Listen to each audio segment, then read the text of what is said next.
Quando nós olhamos lá o texto de Hebreus, capítulo 4, verso 15, antes foi ele tentado em todas as coisas, a nossa semelhança, mas o quê? Sem pecado. Mas lembra, a obediência dele foi pela fé. Como que Cristo, então, venceu a tentação? O melhor exemplo que a gente pode ter é o exemplo que a gente tem lá em Mateus 4, né? A tentação do deserto. Ali, logo após o seu batismo, Jesus ele foi levado pelo Espírito Santo ao deserto, onde ali ele jejuou por 40 dias. E teve fome. Olha lá, corpo com efeito do pecado. Teve fome. Então o tentador, aproximando-se dele, lhe disse: se és o filho de Deus, manda que essas pedras se transformem em pães. Então, tentação.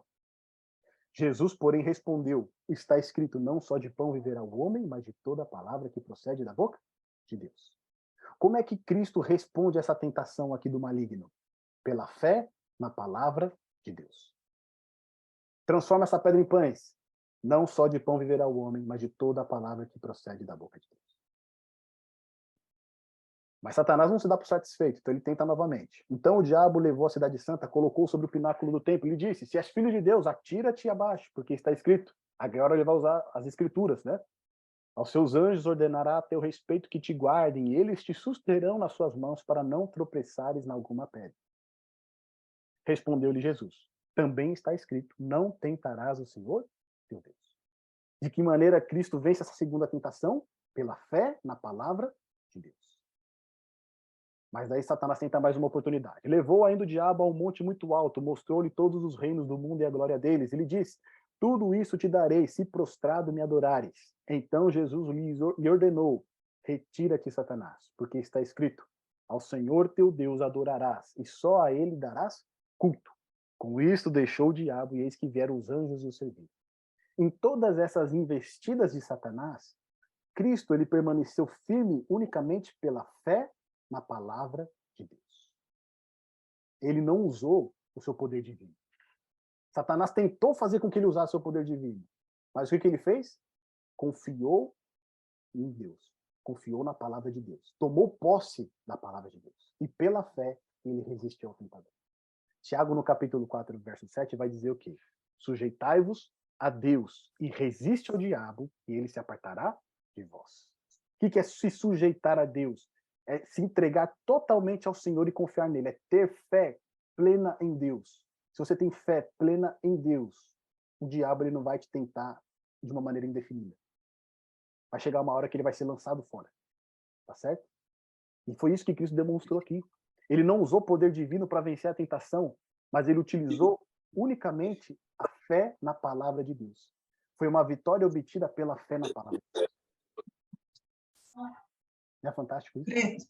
Oi, Catinho, pode falar. Fantástico. Você, quando estava lendo Mateus, né, Jesus foi concebido pelo Espírito Santo. Sim. Aí você perguntou, né, por que Jesus precisava viver 33 anos? Né? Se fosse apenas para nos dar o perdão, o justificar, bastava que ele viesse, né, como adulto e fizesse o sacrifício, né, morresse pelos nossos pecados, mas ele viveu uma vida toda para nos ensinar como que é obedecer, né, e viver pela fé. Exatamente. E aí eu pensei assim que o cristão, ele nasce, né, para uma nova vida, né? Não é só o batismo pela água, mas é o batismo pelo Espírito, né? E é o Espírito que nos ajuda a executar as obras da fé, né? Então, quando nós lemos aquele texto lá, que aquele que pratica o que é bom, pratica a verdade, ele vem para a luz para que as suas obras sejam manifestas, porque essas obras são feitas em Deus, né? Eu me lembrei que Jesus também dizia, né, àqueles que argumentavam, com que poder, com que autoridade você realiza estas coisas, e todas as respostas de Cristo é que as suas ações eram feitas no Pai, né? Que as suas ações revelavam o Pai, eram feitas por intermédio do poder do Pai, não pelo seu poder divino, porque ele era Deus, né? Mas ele realizava pela fé, né? E quem executava através dele era o Espírito Santo, era Deus Pai. Então é assim que o crente também pode viver uma vida de justiça, né? Após ser perdoado, e no poder de Deus, no poder do Espírito Santo, pelas suas próprias forças, não, né? Nunca. Então, é vitória pela fé na palavra de Deus. E Jesus, ali na tentação, né, o grande modelo realmente, né? Porque ele não depende do seu poder, ele simplesmente repele a Satanás usando a palavra de Deus, né, onde ele está fundamentado, né, na palavra de Deus, palavra inspirada do Espírito. É assim que o cristão, né, que o crente também vai ser vitorioso, né, pela fé na palavra, não no que os olhos veem, no que os sentidos indicam, mas naquilo que ele aprendeu, né, e que se alimenta da palavra, né, diariamente. Isso é maravilhoso mesmo, né? Que é um plano perfeito, né? Exatamente. Então, porque a gente falou aqui, né? Se Cristo vencesse, fosse obediente pelo seu poder divino, ele estaria numa situação desigual de Adão. Então, ele teria que vencer no mesmo plano, tá certo? Só que Cristo estava em desvantagem com relação a Adão, né? Então, a obediência de Cristo não era pelo seu poder divino, mas unicamente pela fé, fé na palavra de Deus. Agora, nós temos uma outra situação aqui que Cristo vai nos dar exemplo. Ó. Lá em João, no capítulo 6, versos 14 e 15, diz o seguinte: Vendo, pois, os homens o sinal que Jesus fizera, disseram: Este é verdadeiramente o profeta que devia vir ao mundo, aquele que, né, Moisés vai falar. Sabendo, pois, Jesus que estavam para vir com o intuito de arrebatá-lo, para o proclamarem rei, retirou-se novamente sozinho para o monte. Então, ali, quando, né, a turba começou, não, vamos fazer dele rei aqui, vamos pegar ele, vamos levantar ele aqui no ombro, esse aqui é o rei de Israel. Quando Cristo viu que eles iam fazer isso, iam tomar ele à força, tá certo? Para coroar ele rei, o que ele faz? Ele se retira sozinho para o monte. No texto de Mateus vai dizer por que ele saiu. Por que ele saiu do meio da turma, tá? Lá no texto de Mateus 14, verso 22 e 23, diz assim, ó. Logo a seguir, compeliu Jesus os discípulos a embarcar e passar adiante dele para o outro lado, enquanto ele despedia as multidões. E despedidas as multidões, subiu ao monte a fim de orar sozinho. Em caindo a tarde, lá estava ele só. Então, quando ele sai do meio da multidão ali, que ele está sendo tentado a ser, né, assumir esse poder como o rei de Israel, o que ele faz? Ele sai do meio da multidão e vai sozinho para o monte a fim de orar sozinho. Então, no meio da tentação, o que Cristo fez? Saiu para orar. Ele sai do meio da confusão e fala, agora eu vou orar. E lá ele fica orando horas, né? Porque depois, no decorrer da história, vai ver que era 3 horas da manhã, os discípulos estavam lá lutando contra a tempestade e Cristo tinha ficado lá orando, tá certo? Então ali ele orou muito tempo, ficou muito tempo em comunhão com o Pai. E o texto de Marcos, capítulo 1, verso 35, diz, tendo-se, né, levantado alta madrugada, saiu, foi para um lugar deserto e ali orava. Então, aqui era a prática de Cristo. Como é que Cristo tinha poder para vencer as tentações? Através de uma vida de oração. Ele estava em constante oração com o Pai, principalmente nos momentos em que ele estava sendo tentado. O que ele buscava? Ele ia orar, tá certo? Era dali que ele buscava o poder divino para poder vencer. Então, o que nós vemos nesse segundo exemplo que Cristo nos traz, é que ele obtém a vitória pela fé na oração a Deus. Ele não confia no seu poder, ele vai buscar no Pai, que é a fonte de todo poder. Tá certo? Então, ali naquela situação em que, olha, vamos coroar ele aqui como rei de Israel, o que ele faz? Ele sai e vai orar, vai buscar o poder de Deus. O que Cristo revela para nós nesses dois exemplos aqui, né, de vitória pela fé? A primeira na palavra de Deus e a segunda na oração. Cristo, ele tinha um relacionamento de fé com a palavra de Deus, ou seja, ele recebia a palavra de Deus, então ele orava essa palavra de Deus no coração dele, para que no momento da tentação ele pudesse se apossar da promessa. Tá certo? Ele se aposta daquela promessa da palavra de Deus. E isso faz com que ele também leve uma vida de oração da fé. Porque a partir do momento que nós estamos orando a Deus, nós nos aproximamos de Deus para orar, nós cremos que ele está ouvindo a nossa oração. Então é a fé na palavra de Deus e a oração da fé. É essa vida que Cristo tinha. Ele não dependia do seu poder divino. Porque a gente viu lá que o texto de Filipenses diz o quê? Ele se esvaziou, tá certo? Ele sendo Deus, ele se esvaziou desse poder divino e enfrentou todas as tentações, todos os ardis de Satanás aqui como homem. Como homem. Lógico, ele não tinha inclinação moral para o pecado, tá certo? Mas assim como Adão também não tinha e pecou, Cristo poderia pecar. Era uma escolha. Mas ele permaneceu obediente o quê? Pelo seu poder divino? Não. Pela fé. Na palavra de Deus e numa vida de oração. Isso que Cristo tinha como prática regular é um relacionamento com Deus. Ele tinha um relacionamento com o Pai. Qual que era o relacionamento com o Pai que Cristo tinha? É a palavra e a oração. É a palavra e a oração. E muitas vezes a gente acha que o relacionamento com Deus é sentir algo sobrenatural, é sentir um frio, né, na barriga, um arrepio, né? O Espírito Santo caiu sobre mim aqui, vou chorar aqui, etc. Tudo. Não, meus amigos. Relacionamento com Deus é a palavra de Deus onde ele fala conosco e nós falando com Deus através da oração. O Odin falou aqui, ó.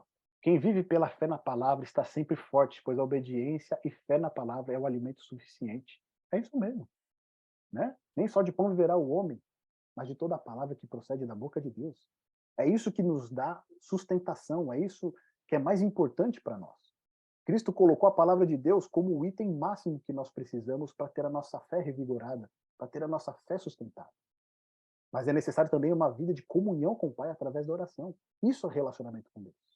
Relacionamento com Deus não é na igreja, não é você pertencer a uma denominação e estar no culto, mas é você ouvir Deus falar com você na palavra dele e você falar com Deus através da oração.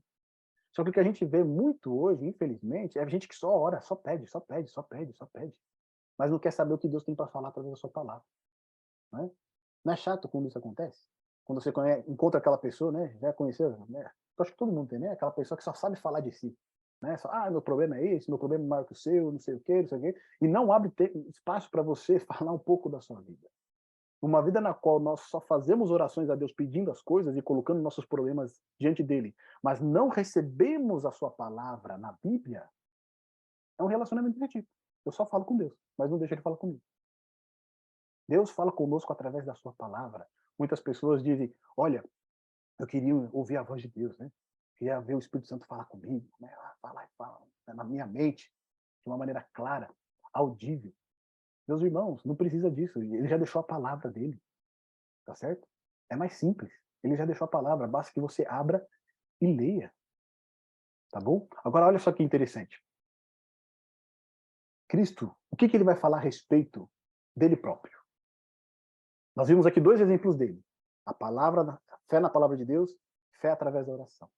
Mas lá em João 5, verso 30, olha o que Jesus diz. Ó, eu nada posso fazer de mim mesmo. Na forma por que ouço, julgo.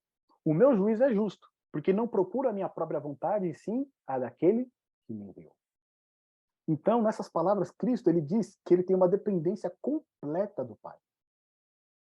Eu nada posso fazer de mim mesmo, ou seja, aquilo que eu faço, não faço por mim mesmo, mas é o poder de Deus na minha vida. É o agir do Espírito Santo na minha vida que me leva a fazer as coisas. Dependência total, completa. E mais, ele diz, né, porque não procura a minha própria vontade. Ou seja, ele não tem apenas dependência, mas submissão completa ao Pai. Ele fala, a minha vontade não é minha, mas é de Deus. É o pai que fala, filho, faz aquilo. Filho, vai por esse caminho. Filho, faz aquilo outro. Tá certo? É uma submissão completa a Deus. E aí depois ele vai dizer em João 14, verso 10. Não crês que eu estou no Pai e que o Pai está em mim? As palavras que eu vos digo, não as digo por mim mesmo, mas o Pai que permanece em mim faz as suas obras. Então, quem que fazia as obras de Cristo? Deus. Era Deus, era Cristo que fazia? Sim. Mas quem que estava fazendo através dele? Deus. É isso? O Espírito Santo enchendo ele de poder ali para que ele realizasse aquelas obras. Ele não dependia da sua divindade. Isso revela que Cristo ele tinha uma união completa. Cristo afirmou que o Pai nele e através dele é quem realizava as obras de justiça. E agora eu pergunto para nós, por que a gente acha que a gente pode fazer algo para Deus? Por nós mesmos. Por que a gente acha que a gente pode obedecer como se deve pela nossa própria força? Se nem o Salvador fazia isso. Não é? Nem ele mesmo. Ele fala, eu não faço nada por mim mesmo. Mas a gente quer falar, não, eu fui lá e fiz. Eu fui lá e realizei. Eu fui lá e preguei. E converti. E não sei o quê, não é? Meus irmãos, nem o Salvador falava, eu não faço nada de mim mesmo. É o Pai que permanece em mim, que habita em mim, é que realiza as suas obras. Não é isso? Olha lá, o Jim colocou aqui, né? Quão difícil é chegar a este entendimento que levou o tempo de Deus para compreender, né? Trata-se de parecer mais com Deus. É exatamente isso, Jim. O que Cristo está ensinando aqui para nós Esses são esses pontos. É dependência completa, submissão completa e união completa com o Pai. Isso é parecer-se com Cristo. Isso é estar totalmente consagrado a Deus, para que Ele possa realizar as boas obras através de nós. E aí, olha só o que mais vai ter para a gente, né? Respondendo as perguntas lá. Do que eu preciso, então, para ser salvo? Por que eu preciso de Jesus? Então, a primeira, do que eu preciso ser salvo? Da condenação da morte. Nós vimos isso. Todos nós estamos condenados. Se nós não quisermos estar condenados, precisamos da justificação de Cristo. E agora, por que eu preciso de Jesus? Porque eu só posso ser justo por meio de Cristo. Cristo mesmo, ele vai dizer, sem mim nada podeis fazer. Aí a gente começa a entender por que ele diz. Por que a gente não pode fazer nada sem ele? Porque assim como ele dependia do Pai para realizar todas as boas obras, nós dependemos de Cristo. Porque é ele que nos une ao Pai. É ele que nos conecta com a família celestial. Ele une a família humana com a família celestial. É Cristo. Ele é a ponte, né, sobre o abismo que separou nós de Deus. Então, sem ele, nós não podemos fazer o quê? Nada. Cristo, ele não veio apenas trazer justificação, mas ele veio trazer justiça. Ele veio nos mostrar como alcançar essa justiça. Como que a gente alcança essa justiça? É pela fé. Pela fé em quem? Em Deus. É consagrando a vida inteiramente a Deus. Então ele vai poder realizar as boas obras através de nós. E aí ele vai dizer, 2 Coríntios, né? 2 Coríntios, capítulo 5, verso 21. Aquele que não conheceu o pecado, ele, Deus, o fez pecados por nós. Isso aqui é o quê? Justificação. Pagou o preço dos nossos pecados. Para que nele fôssemos feitos justiça de Deus. Então aqui é o quê? Justiça. É o cumprimento da lei. Nele nós podemos ter o cumprimento da lei de Deus. Recapitulando o nosso estudo. Todo ser humano foi encerrado debaixo do pecado e da condenação da morte. Não há um justo que pode ser salvo pelo bem que possa fazer. Nossa única esperança de salvação é a justificação em Cristo pela fé. Esta é a missão do Salvador, nos justificar e nos trazer justiça. Através de sua vida, Jesus nos ensinou como podemos viver uma vida de justiça pela fé. Por meio da fé em Cristo, somos perdoados e recebemos poder para viver uma vida que agrada a Deus. Sem Jesus, nada podemos fazer. Certo homem, ele caiu num buraco, num poço, no qual ali ele se encontrou no escuro, no lamaçal, imundo, e sem qualquer possibilidade de sair daquele local. Ele gritava, ninguém ouvia, os dias iam passando e ele se encontrando numa situação desesperadora. Ele falou, eu vou morrer aqui, eu estou condenado nesse local. Porque não há quem possa me tirar desse poço. E aí, enquanto ele se lamentava ali, passou pela borda do poço o Buda. Ele olhou lá para baixo e viu ele lá embaixo. E aí o homem falou, Buda, por favor, me tira daqui. Eu caí nesse poço, não consigo sair. E aí o Buda falou para ele, olha, medita um pouco, comece a meditar, comece a procurar o seu eu interior, procure se conectar com o universo e você vai conseguir sair desse buraco. E foi embora. E o homem fez o que o Buda falou, tentou se conectar, tentou meditar, mas mesmo assim ele continuava no mesmo local. Preso, sem possibilidade de sair. Enquanto o desespero ia aumentando, passou ali pela borda do poço Confúcio. E aí o homem gritou, Confúcio, por favor, me tire daqui, mestre. E aí Confúcio olhou para ele lá embaixo e disse, se você tivesse feito o que eu orientei, seguido as minhas regras, seguido as minhas leis, você não teria caído aí. Se você seguir as minhas leis e as minhas regras, você talvez consiga sair desse poço. E foi embora. E o homem tentava lembrar todas as regras de Confúcio, o que ele deveria fazer, o que ele não deveria fazer, mas mesmo assim ele continuava no mesmo lugar. Um pouco depois passou o Santo Padre. E ele, Santo Padre, por favor, me tira daqui. E o Santo Padre falou, olha, reza 3 Ave Maria, reza 5 Pai Nosso, faça penitência pelos seus pecados, e talvez você vai sair desse buraco. E ele foi, rezou 3 Ave Maria, rezou 2 Pai Nosso, fez a penitência pelos seus pecados, confessou seus pecados, mas continuava lá no poço. E então passou Jesus pela borda do poço. E o homem falou, Senhor, por favor, me tira daqui, porque todos já passaram e eu continuo no mesmo lugar. Eu não vejo salvação para mim. Sabe o que Jesus fez? Jesus pulou no poço. Ele entrou no poço, pegou na mão desse homem, enlaçou ele junto do seu corpo e saiu do buraco. Por que que Cristo ele é singular? Porque unicamente ele pode nos trazer justificação e justiça. Só Cristo nos traz a salvação. Por isso que ele é único. Por isso que as suas palavras são palavras de vida eterna.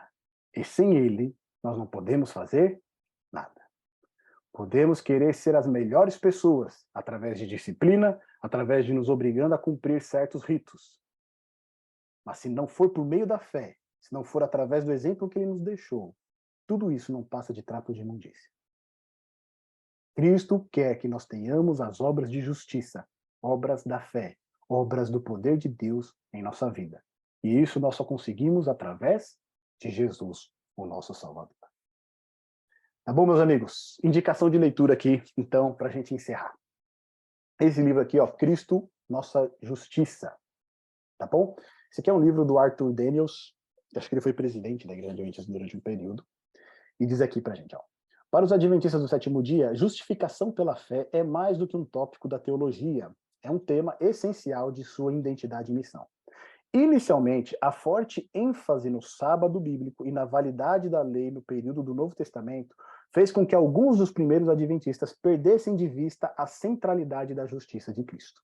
Na Assembleia de 1888, a justificação pela fé assumiu posição de destaque nas reuniões da igreja e se tornou tema predominante nas publicações.